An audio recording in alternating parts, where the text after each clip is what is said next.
오늘 예수님께서는 율법학자들과 바리사이들의 잘못을 알려주십니다. 지난 강론 때 가장 큰 계명을 어긴 것이 가장 큰 죄라고 말씀드렸습니다. 가장 큰 계명을 어기고 가장 큰 죄 속에서 죽으면 어떻게 되나요? 저주받은 자들아, 나에게서 떠나 악마와 그 부하들을 위하여 준비된 영원한 불 속으로 들어가라는 명령을 듣게 됩니다.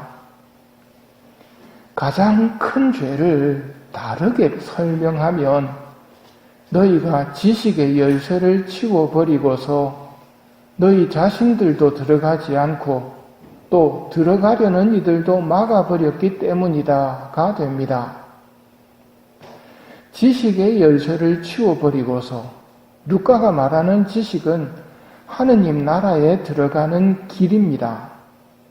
그러니 하늘나라 길을 막은 죄는 가장 큰 죄가 됩니다. 이 작은 이들 가운데 하나라도 죄짓게 하는 것보다 연자매를 목에 걸고 바다에 내던져지는 편이 낫다고 하셨는데 하늘나라 지식의 열쇠를 치워버리고 자신들도 들어가지 않고 들어가려는 이들까지 막아버렸으니 그 죄는 정말 큰 죄입니다. 여러분에게 맡겨진 자녀들의 영혼의 구원도 여러분들의 몫입니다. 기도하실 때 꼭 같이 기도하셔야 됩니다.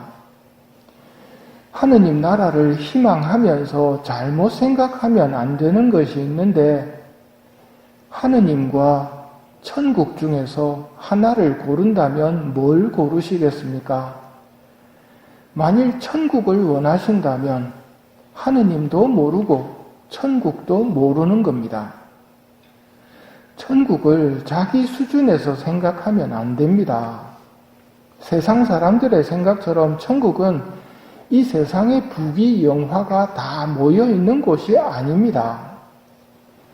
인간은 하느님께서 창조하신 하느님을 닮은 존재입니다. 그래서 이 세상에서는 아무리 행복을 찾아봐도 헛수고입니다. 인간은 세상이 줄 수 없는 행복을 위해 창조되었고 인간이 갈망하는 행복은 하늘의 행복, 영원한 행복으로 오로지 높은 데서만 올 수 있는 까닭입니다. 천국은 인간이 만족을 누릴 수 있는 완벽한 곳입니다. 그곳에 들어가는 것은 예수님 시대에도 관심사였습니다. 부자 청년이 여쭈어 봅니다. 선하신 스승님, 제가 영원한 생명을 받으려면 무엇을 해야 합니까? 어찌하여 나를 선하다고 하느냐? 하느님 한 분 외에는 아무도 선하지 않다. 너는 계명들을 알고 있지 않느냐? 살인해서는 안 된다. 간음해서는 안 된다. 도둑질해서는 안 된다. 거짓 증언을 해서는 안 된다. 횡령해서는 안 된다. 아버지와 어머니를 공경하여라. 그가 예수님께 스승님, 그런 것들은 제가 어려서부터 다 지켜왔습니다. 예수님께서는 그를 사랑스럽게 바라보시며 너에게 부족한 것이 하나 있다. 가서 가진 것을 팔아 가난한 이들에게 주어라. 그러면 내가 하늘에서 보물을 차지하게 될 것이다. 그리고 와서 나를 따라라. 이게 예수님의 대답입니다. 영원한 생명을 얻으려면 어떻게 해야 합니까? 계명을 지켜라. 계명을 지킨 사람 손들어 보세요 하면 이 청년 손들었을 것이고 율법학자와 바리사이들도 손을 들었을 것입니다. 그러면 모두 다 하늘나라 들어갈까요? 계명을 지킨다는 것도 인간이 자기 수준으로 생각하는 것과는 다릅니다. 외적인 계명 준수뿐만 아니라 내적으로도 지켜야 영원한 생명을 심판하시는 하느님 앞에서 지켰다고 인정을 받습니다. 그럼 하느님은 내적인 계명까지도 보신다는데 무슨 의미인가? 음욕을 품고 여자를 바라보는 자는 누구나 이미 마음으로 그 여자와 간음한 것이다. 세상의 가치관으로는 간음죄에 해당이 안 됩니다만 하늘나라 들어가는 데 있어서는 음욕을 품고 바라본 것만으로도 간음한 것이다 하고 심판관은 말씀하십니다.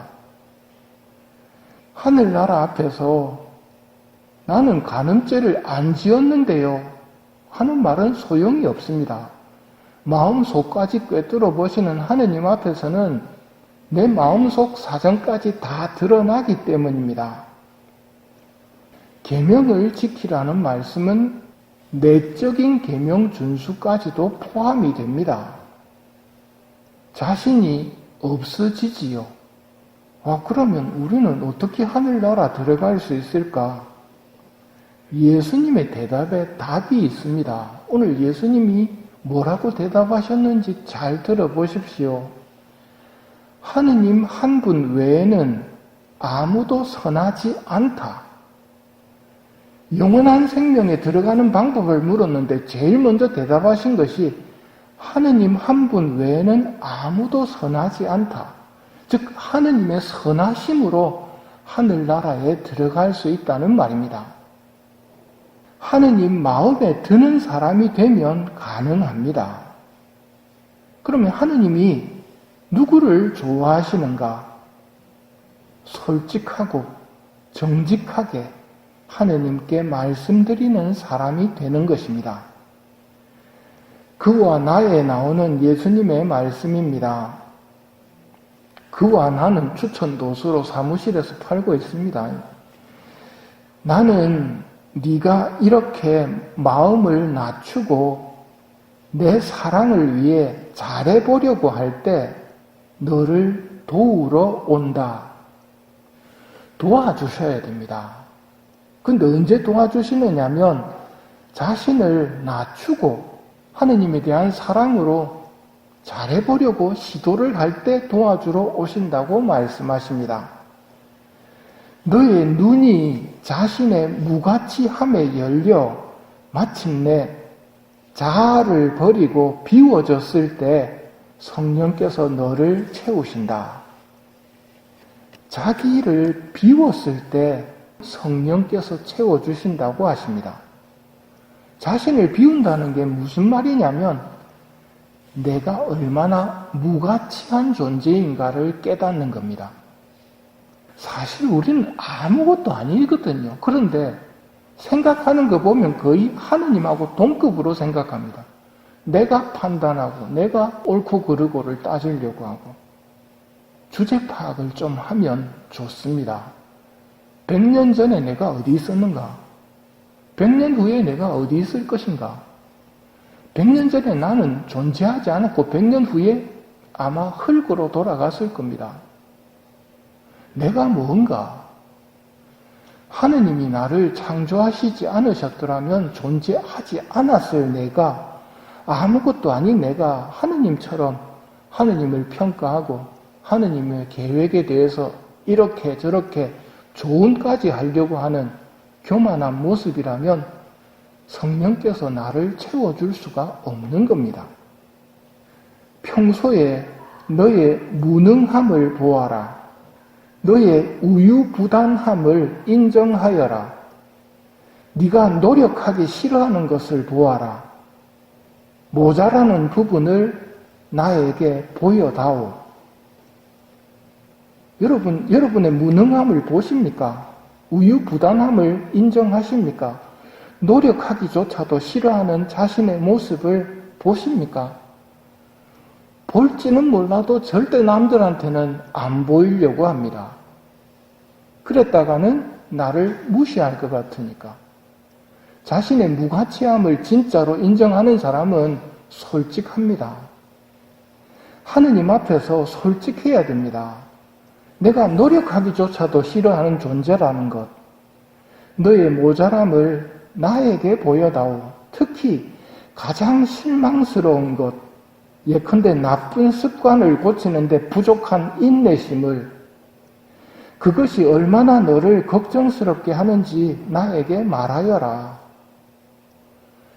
여러분이 늘 고백성사 볼 때마다 고백하는 그 죄에 대해서 하느님께 말씀을 드리십시오. 예수님이 말씀하십니다. 내 어머니를 신뢰하여라. 어머니는 네가 노력하는 것을 도와주리라. 둘이 함께하면 더 쉽지 않으냐. 성모님의 도움을 청하라는 말입니다. 성모님께 기도하라고 가르쳐 주십니다. 하느님의 뜻에 따라 성모님께 도움을 청하시고 솔직한 모습을 예수님께 말씀드리십시오. 제가 무능합니다. 우유부단합니다. 어떻게 해야 될지도 모릅니다. 그리고 이걸 고쳐야 된다는 걸 알면서도 고칠 노력조차도 그런 결심을 세울 힘조차 없습니다. 라고 말씀드려야 됩니다. 무엇에 대해서 지금 말씀드리느냐면 하느님의 선하심에 대해서. 그분은 이런 우리의 모습을 선하시다는 말이 다 알고 계시면서 이렇게 고백할 때 우리를 도와주러 오신다는 말입니다. 아닌 척하면 난리 납니다. 하느님의 선하심, 그것이 구원의 희망입니다. 하느님의 선하심은 성모님에게 도움을 청하라고 말씀하십니다. 하늘나라는 하느님의 선하심과 하느님의 도움으로 가능한 것입니다. 우리의 상태를 솔직히 하느님 앞에서 인정하는 은총을 청하며 이 미사를 봉헌합시다.